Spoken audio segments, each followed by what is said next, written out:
Fala, treinadores e treinadoras, tudo bem com vocês? Aqui é o Freitas da Freitas TCG e hoje o que eu trouxe para vocês? Um vídeo mais técnico. Eu vou explicar a diferença entre a Base 7 ocidental e a Base 7 oriental. Ela é conhecida como Expansion Pack. Então se liga no vídeo e aprenda com a gente.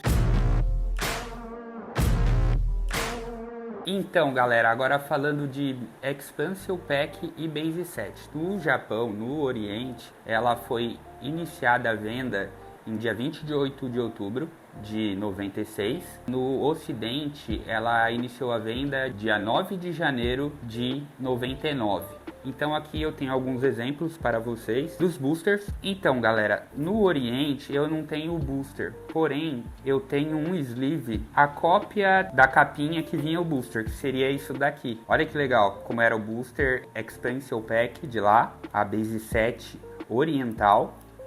E aqui, galera, eu tenho os boosters abertos da Base 7 ocidental. Então aqui a gente tem um limite, que nem eu expliquei no outro vídeo. Ele não é primeira edição, e temos primeira edição, né?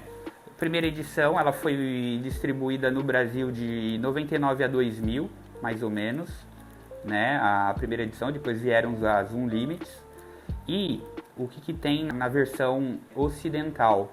Temos também os boosters das Shadowless. Eu vou depois mostrar para vocês a diferença ali na carta. Nas informações de fabricação, ela coloca que foi fabricada até 99. Então vamos lá, galera. Eu vou mostrar diferenças das cartas agora ocidentais. Depois eu vou explicar um pouco sobre as orientais. É bem bacana a diferença.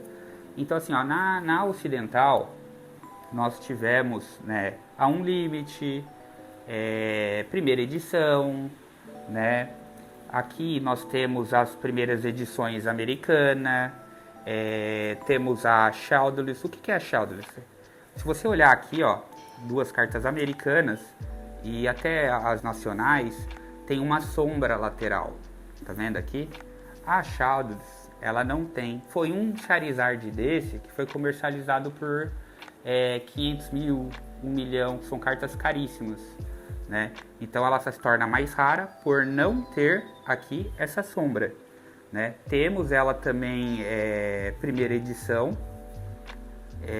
que daí torna ela mais rara ainda e mais cara a carta.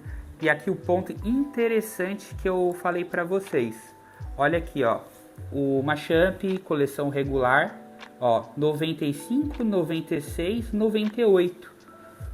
Quando você vê as cartas escritas aqui, ó, 95, 96, 98, 99, você consegue identificar também que ela é Shadowless. Por que eu digo isso? Porque nos itens não tem diferença da Shadowless para regular, para Unlimit, né? Então aqui você consegue identificar que ela é Shadowless, os itens, as energias. Então é pela data que aparece aqui embaixo com as informações de fabricação que você consegue identificar em certos itens que são iguais, porque os itens eles não tinham sombra que nem aqui na caixa do Pokémon, da arte dele, né? Então aqui eu mostrei alguns pontos interessantes para vocês, né? Aqui a gente tem a Shadowless, aqui a gente tem a americana primeira edição. E aqui, ó, a gente vai ter a Unlimit nacional e as primeiras edições, nacionais, que é aqui que poderia vir naquela box que eu mostrei no vídeo anterior. E aqui eu tenho um negócio muito legal para mostrar para vocês. Ó, eu vou por aqui. Essa aqui é a minha coleção da Base 7 americana. Olha que bacana, né? Como eu falei aqui no Charizard, vocês podem ver, ó, até 98. Então, vamos lá. Informação sobre o Machamp, que é muito importante. Não tem Machamp sem ser primeira edição. Por quê? Ele era a carta do Starter Deck. Então, ele só saiu nessa versão primeira edição. Até onde eu tenho informação, não tem ele um limite. Então aqui vocês podem ver, Cara, essa coleção aqui, ela tá com qualidade máxima, poucas cartas estão SP, a maioria é NM, ela é minha, particular, né? E tá aqui, galera, aqui a gente consegue ver as energias, né? E eu vou explicar uma diferença aqui para vocês. O que acontece? Na coleção ocidental, elas já vieram numeradas por uma ordem, né? Qual que é essa ordem? As cartas raras foils, elas são ordenadas por letra alfabética. Então eles pegaram todo o bloco de foils, né? E aí elas foram ordenadas por ordem alfabética. E depois pegaram as raras não foil, né? E ordenaram por ordem alfabética. Comum seguiu certinho, né? A incomum por ordem alfabética e comum por ordem alfabética também. Na versão oriental, o que aconteceu? É o número da Pokédex, é diferente da nacional. E aqui eu já tenho algumas cartas da oriental. Eu tenho esse Charizard da Expansion Pack, que é a Base 7 oriental. E aí aqui, ó, vocês podem olhar o seguinte, ele tem o símbolo de raridade, né? Eu já vou entrar no termo misprint, né, que são erros de impressão, para mostrar para vocês, comparando duas cartas. Só que aqui, o que acontece? Tem uma ou outra misprint de coleção antiga japonesa, que foi a troca do número da Pokédex. Eu não lembro bem agora ao certo quais são. Se eu não me engano, um é o Raichu e o outro eu não sei dizer qual que é. Então, assim, houve a inversão dos números deles na impressão. Porém, o que aconteceu lá? Deixa eu mostrar aqui para vocês. Ó, tá vendo que isso aqui é uma carta da Expansion Pack, né, Base 7 oriental, sem raridade? O que acontece? As primeiras impressas, elas foram geradas sem raridade, eles não tinham ainda o termo de raridade. Como eu sei dessa informação? Por muito tempo, a PSA, ela deixou de graduar essas cartas sem raridade, desconfiando da veracidade delas, pois não tinha informação, até que um dia, num jornal japonês, saiu um artigo explicando por que essas cartas vieram sem raridade. Então, qual foi a explicação do jornal japonês? Que essas cartas foram impressas antes de ter a rara holográfica, comum, incomum, né? Então, por isso elas saíram sem o símbolo de raridade. Então aqui você pode ver. E um outro comparativo legal que eu queria mostrar para vocês aqui, ó. A gente tem duas Pokéagendas aqui, né? E o que acontece? Freitas, então como que é nos itens ou na energia?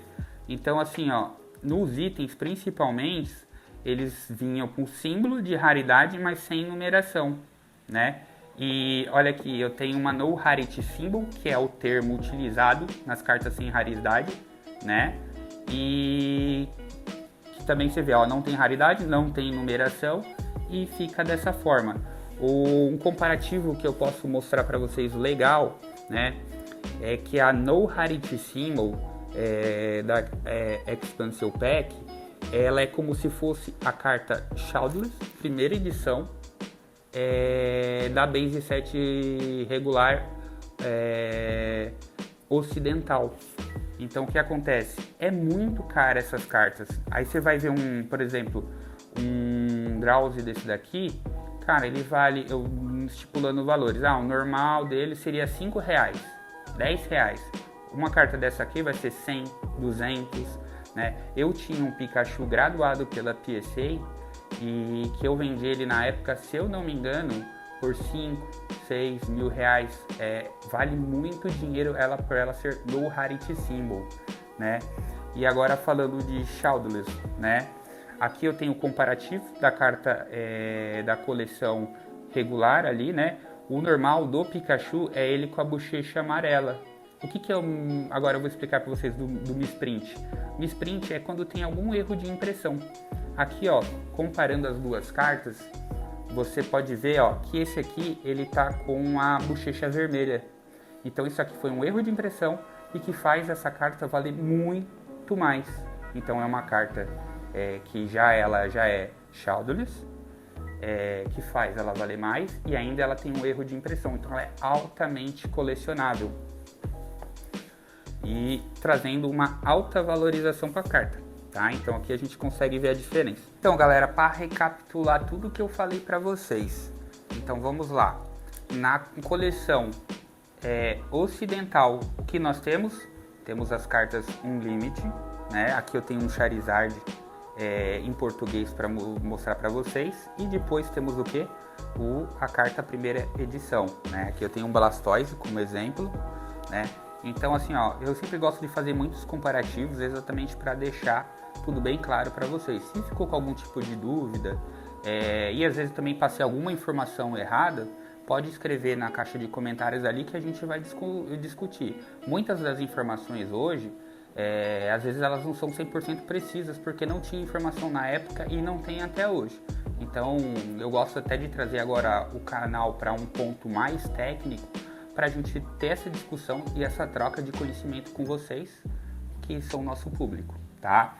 E aqui a gente tem ela, a mesma carta em inglês, e temos um exemplo dela em primeira edição em inglês, né? Vale ressaltar que o Machamp ele não tinha na versão Unlimited, sem o símbolo de primeira edição, né? E aí a gente vai para a parte das Shadowless, que saíram sem sombras. Então a gente tem aqui um limit. E aqui eu tenho um exemplo de carta da Base 7, Shadowless, primeira edição, né? E aí a gente entra no ponto de misprint e carta com impressão correta, né? O que acontece? Isso não ocorreu só na Shadowless, ela ocorreu em todo o braço de coleção, né? A gente tem um exemplo bem clássico que todos os War Turtles da Base 7 em português, eles saíram, ele mostra a evolução antes dele, que teria que ser o Squirtle, né? Ele aparece o quê? Ele aparece o próprio War Turtle. Então assim, esse é um exemplo de misprint, mas que aconteceu em larga escala, então não faz a carta ser muito valorizada. Que nem é o caso desse Pikachu, que ele é Shadowless e saiu com a bochecha vermelha. Então aqui a gente consegue ver um exemplo de misprint. Pikachu normal é com a bochecha amarela, né? E o misprint é com a bochecha vermelha, né? Então aqui daí agora a gente vai para as coleções orientais, né? O que acontece? Aqui eu mostro o Charizard. Esse Charizard ele é da Expensive Pack, que é a mesma, na ordem cronológica seria a mesma coisa que a Base 7 ocidental. E aqui eu tenho o exemplo, né, do Drowsy sem raridade, né? Eu vou colocar também na descrição do vídeo o artigo da PSA para vocês olharem e lerem, trazendo também artigos mais técnicos, né, explicando a questão porque eles pararam de graduar, da revista e porque eles voltaram a graduar e porque isso aqui se tornou tão raro, né? Então aqui a gente tem o exemplo, ó, o Charizard com a estrelinha e o Drowsy sem o símbolo de raridade. E aqui o exemplo que eu dei de item, né? Que ele não tem numeração, porque na oriental eles seguiam a numeração da Pokédex, e aqui, né, só ele com a raridade dele, que nesse caso aqui ele é incomum. Então galera, chegamos ao final do vídeo. A gente vai colocar o QR Code aqui em cima para vocês poderem acessar o nosso site. Nós temos todos esses itens e coleções disponíveis lá, desde a coleção, da primeira coleção básica oriental e ocidental, onde vocês podem encontrar os itens e até pegar como título de informação, né? Então vai ter o link também na descrição. Então lembrando que todos os produtos e cartas na Freitas TCG, eles têm 5% de desconto do Pix, parcelamos em 12 vezes sem juros e compras acima de R$100 geram cashback. E também temos a categorias de frete grátis, que você pode clicar lá em dúvidas no nosso site e vai explicar como funcionam as categorias de frete grátis. Então fiquem com Deus e uma boa semana a todos.